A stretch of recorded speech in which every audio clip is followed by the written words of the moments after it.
Shadiversity. Greetings, I'm Shad, and throughout the history of this channel, for the sake of the topic of the videos that I was doing in the past, I have mentioned that I am a Mormon, and this oftentimes comes up as a shock to many people, and because my subscribership has continually been growing, I'm constantly getting new viewers, I expect that, as I say it even now, there's going to be a lot of you who will be very shocked by this announcement. Well, it's actually nothing new. I have to say, I find some of the reactions rather entertaining, especially the type of people who have a particular, grudge or negative opinion towards either religion or Mormonism, especially the ones who honestly believe that you have to be particularly gullible, naive, misinformed to believe in Mormonism because they think that it's so easily debunked.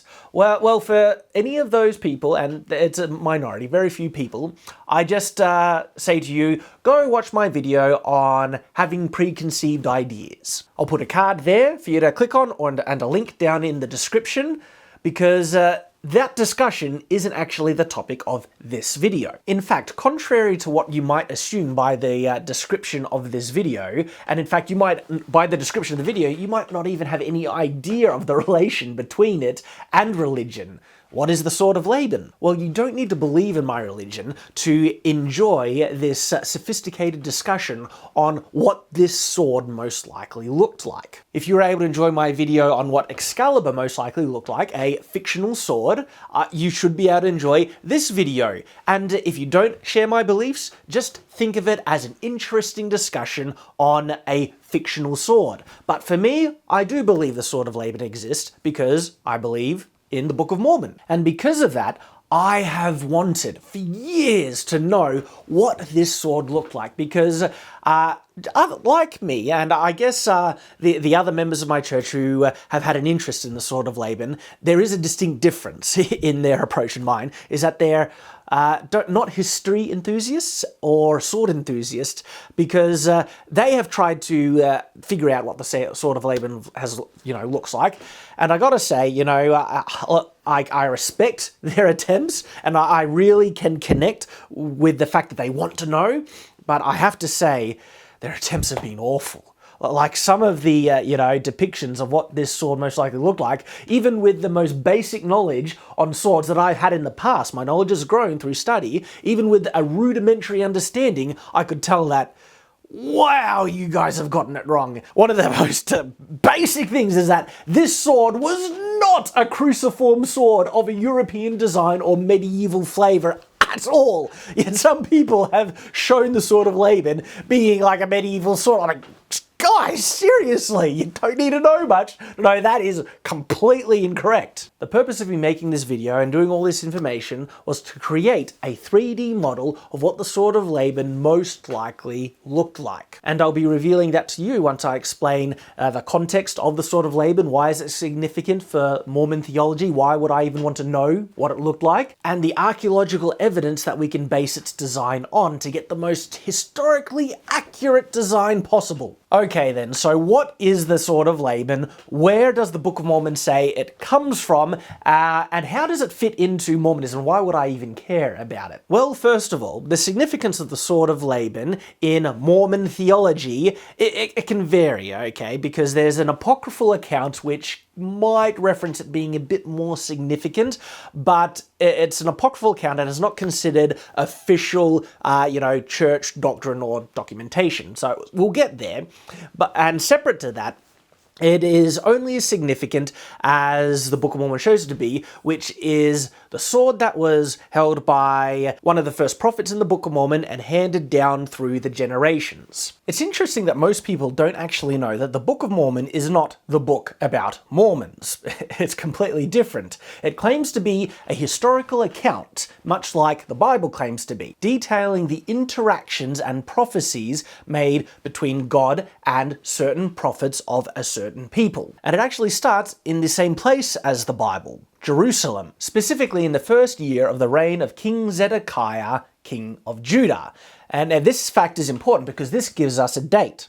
600 BC. So, if the Sword of Laban existed, and even if you think it didn't exist, if you wanted to depict the sword accurately, according to this period, it would have to be a sword from that period. It seems like a no-brainer, but it's amazing how many people get this fact wrong.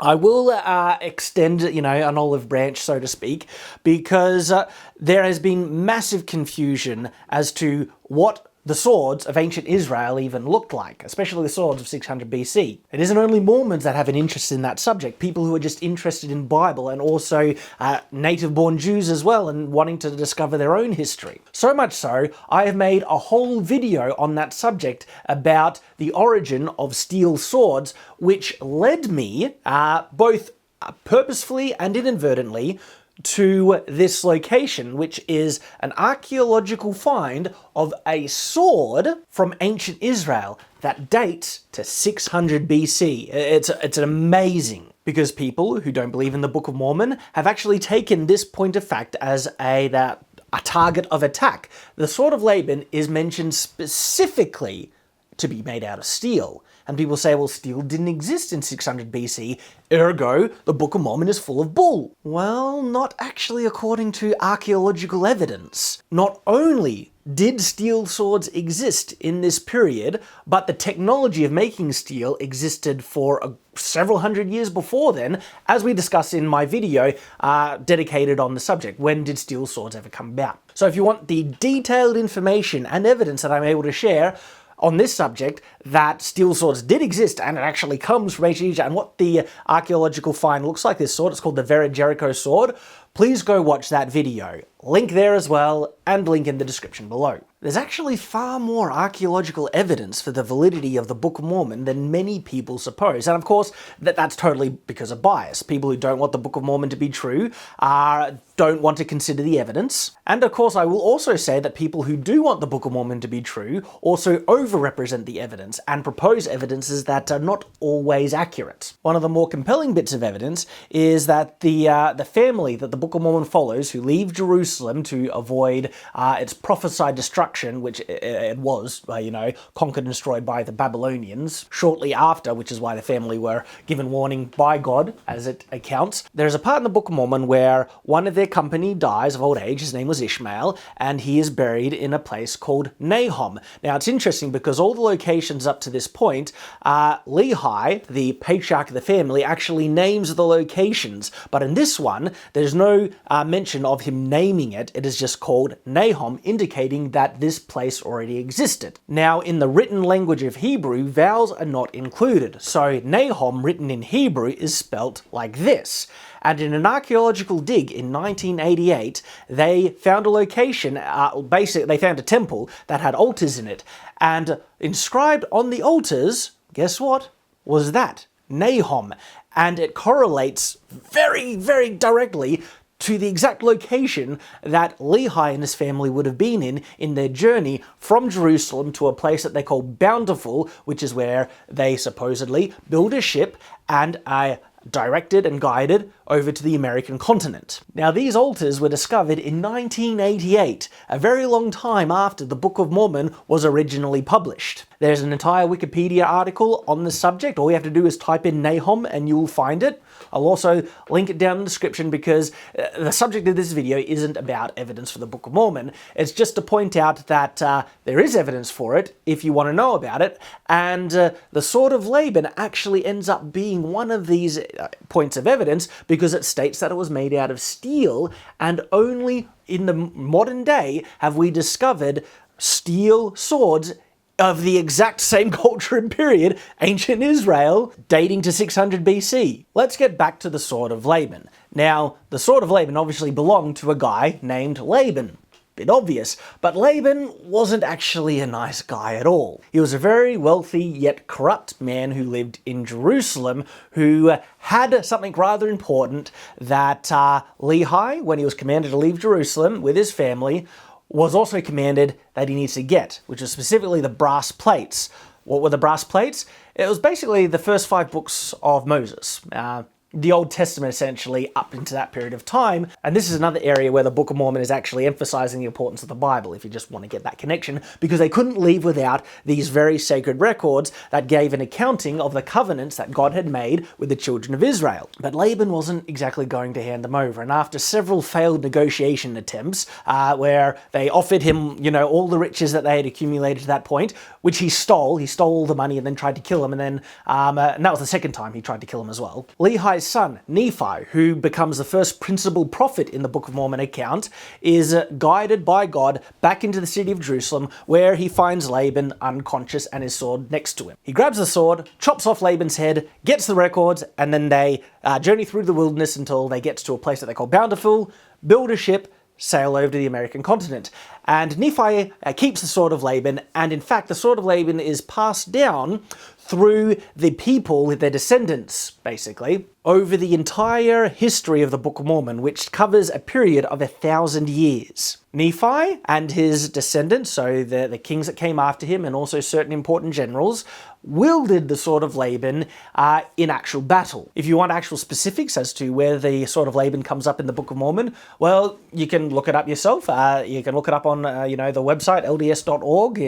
The full Book of Mormon text is available there for free, and you can just get the book for free as well. The Nephite nation is ultimately destroyed at the end of the account in the Book of Mormon, but they kept records of all the dealings God had with them, the prophets that were called, and the revelations, and that construes the religious components of the Book of Mormon, filling in the doctrinal elements that we believe the Bible kind of is either a bit too confusing on or leaves out completely. But there was a lot of records that they kept throughout this entire 1,000-year period. And so the last prophet, the last righteous man amongst this people during their destruction, he was called to condense, take out the most important parts of all their records into one book. This guy's name was Mormon, and his book was called the Book of Mormon. It all makes sense! And in fact, the term Mormon is actually only a nickname. Mormons only use the term Mormon because it's become so synonymous, and it's an easy way to identify. It's not the name of our church. The church has always been the Church of Jesus Christ of Latter-day Saints. Mormon wrote his abridged account of the Nephite history onto a set of golden plates and buried them in a hill called Cumorah. With the gold plates was a thing called the Liahona, the Nephite Urim and Thummim, and yes, the Urim and Thummim is something mentioned in the Old Testament, seer stones, as well as the Sword of Laban. And so when we come to the more modern day, Joseph Smith comes into the picture, and he, as Mormons believe, was guided by God to find the Book of Mormon. Well, guess what he also found? The Sword of Laban was there too. Does the Sword of Laban play any significance into the modern church history of the Church of Jesus Christ of Latter-day Saints? Not really. The main significant part is actually the golden plates and the translation that Joseph Smith made from them to give us this right here, the Book of Mormon. There are accounts of Joseph Smith showing the Sword of Laban to certain people, and they write down their accounts and they testify, yes, we have seen the gold plates and the Sword of Laban. As to the location of the Sword of Laban to this day, no one knows. There is only this apocryphal account, which is not an official church account, okay? So take from it what you will. So another reason to make this, not entirely reliable account is it's secondhand. This is Brigham Young, the second prophet of the Church of Jesus Christ of Latter-day Saints, accounting an account made by Oliver Cowdery. And so Brigham Young wasn't there. He's saying this is a story Oliver Cowdery shared with him, and he was with Joseph Smith. And this is it. Joseph Smith is handing the golden plates back to God, or putting the golden plates back in a safe location where they will stay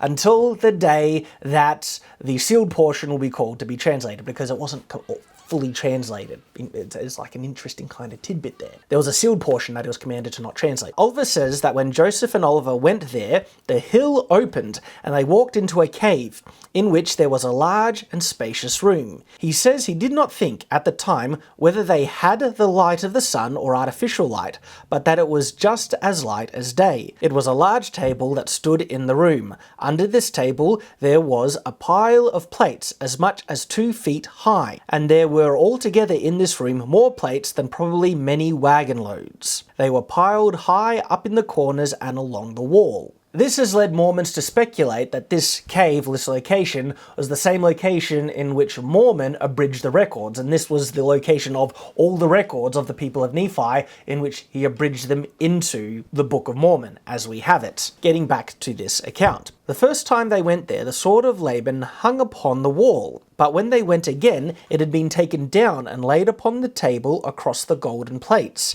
It was unsheathed, and on it was written these words: "This sword will never be sheathed again until the kingdoms of this world become the kingdom of our God and his Christ." This is actually a reference to a scripture in the book of Revelations from the Bible, specifically Revelations chapter 11 verse 15. So the final bit of possible significance, like I said, this account isn't entirely accepted in Mormonism, the Church of Jesus Christ of Latter-day Saints, but that the Sword of Laban might actually be one of the final signs of the culmination of the second coming of Jesus Christ. And if so, well then that sword has a lot more significance than just one of the swords that were used amongst the Nephite peoples mentioned in the Book of Mormon. So that is the significance of the Sword of Laban within Mormon theology.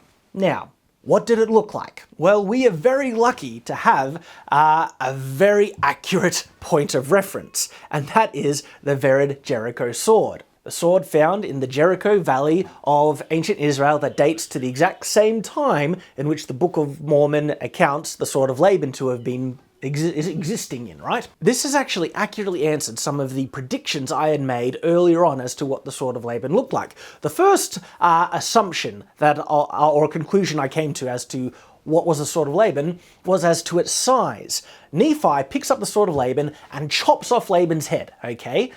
You cannot do that with a small sword, so decapitating someone requires a hefty sword. So it had to have a significant size, and I assumed this thing must have been at least, like, say, you know, yay big, like arming sword level length, which put me at a little bit of odds because not all swords were actually, as I knew in the time, were that size. I had the common assumption that a lot of people have in the world, that swords of the classical period were short sword level length. Of course, no, they're not. There are heaps of examples of Bronze Age swords that were of arming sword length, really big, and the Vered Jericho sword is massive for a one-handed sword, 3 foot long, okay? So just by one of the examples in how this sword was used, we can then say, well, it's very likely that the Sword of Laban was the same size as the Vered Jericho sword because it's a direct historical point of reference and comparison. Now that conclusion as to its size, that was a needed kind of thought process or analysis that we had to make because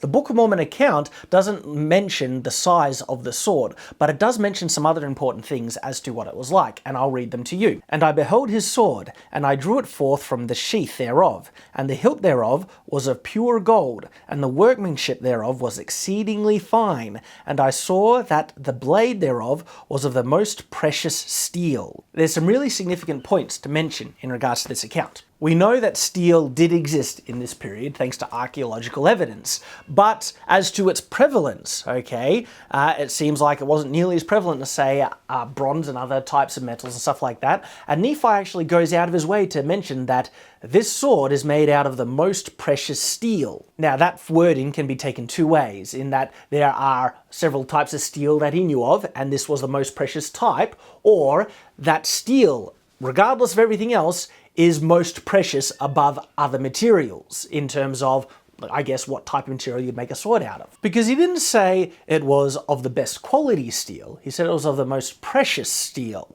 And steel, because it wasn't prevalent or common amongst all nations and cultures, though it did exist, of course would have been precious. So now to the description of the hilt, which is also very significant. He says, "And the hilt thereof was of pure gold, and the workmanship thereof was exceedingly fine." He doesn't go into detail as to what type of workmanship, was there engravings or other things like that, but just that it was exceedingly fine, but the hilt was of pure gold. That's interesting because I have never really considered gold to be a practical material to make a sword hilt out of. Now, of course, sword hilts were made out of gold. We have a couple of more later examples in the medieval period, like, say, Joyous. And Joyous was said to be the sword of Charlemagne, but the example in museums obviously is of a much later period because cruciform-style swords didn't even exist like that in Charlemagne's time, okay? You're already before then, let alone Book of Mormon. So no, cruciform swords, no. But sword hilts have been made out of gold. But what about as late, or as early, as I should say, as the classical period? Yes. Yes, there are. Have a look at these swords right here, which shows that sword hilts were made out of gold, and it also shows how they were made. And I expected, if you wanted the sword to be of the most solid type of construction as you could be, the most practical way to make a hilt would not be to kind of thread the tang through it, but rivet these gold hilts on either side. And that's exactly how these were done. This means you would have a much wider tang connected to the blade, which would result into a far more stable and sturdy construction in terms of the connection between hilt to blade. And then I realized that this actually might make a sword more functional of this period. Let me explain.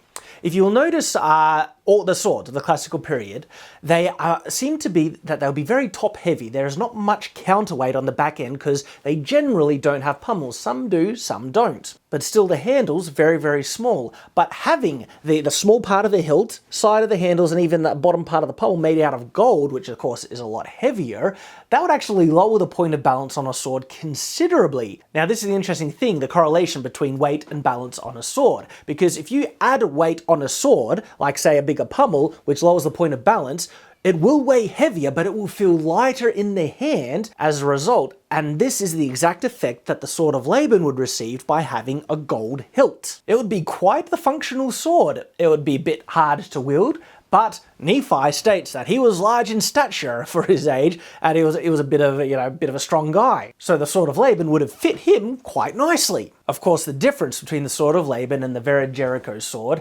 is the hilt. Sword of Laban is made out of gold. The Vered Jericho sword, interestingly, was also made in the same type of construction as we saw the golden swords made out of as well, meaning that the hilt had two halves that sandwiched the central tang, which were riveted on. The Vered Jericho sword was made that way. This is how these golden hilted swords were made like. Therefore, the most probable way that the Sword of Laban's hilt was also constructed like. But what about the hilt? What did the hilt look like?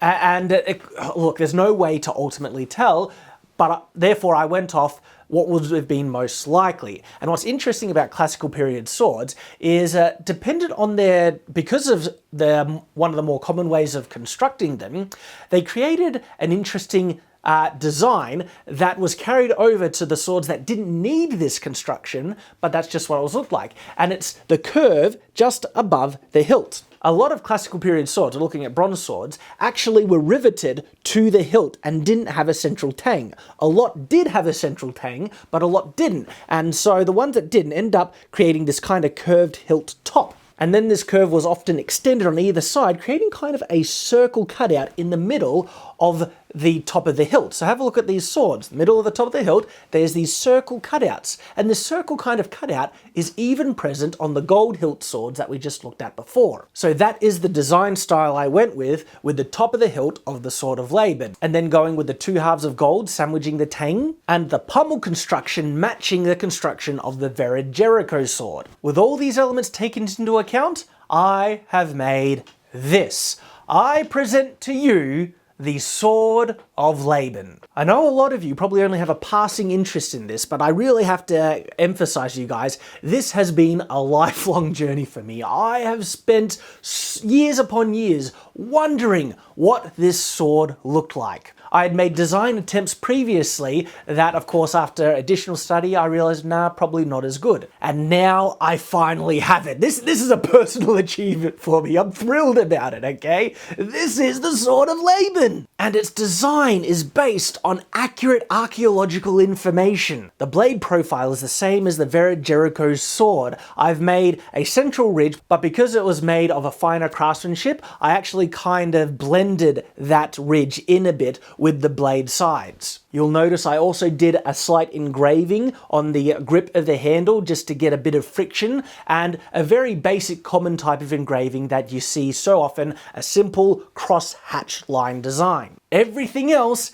is based on proper archaeological reference, that being the Vera Jericho sword, golden hilt swords, and also general sword constructions of this period. Also, in studying these gold-hilted swords, I noticed that there is a line of gold that borders and runs around the tang in between the two halves of gold that is sandwiching it. And seeing as the Sword of Laban's hilt was described as being pure gold, I chose to make this same design element encasing the tang completely in gold on all sides, and this would give the appearance of the hilt being made out of pure gold, even though it has a full central tang. The Sword of Laban was not a small sword. It was not a cruciform medieval looking sword. It was most likely looked like this. I have put a very high detailed picture of this 3D model on my DeviantArt page as a free resource to anyone. You can go look at it, you can download it, link in the description below. Thank you for watching, guys. I hope you've enjoyed or at least found it interesting. This one was a bit of a personal, self-gratifying video to make. I've been wanting to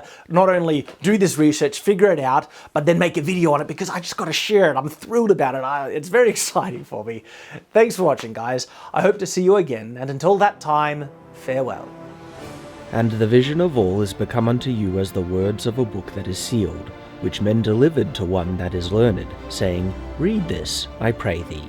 And he saith, I cannot, for it is sealed. And the book is delivered to him that is not learned, saying, Read this, I pray thee.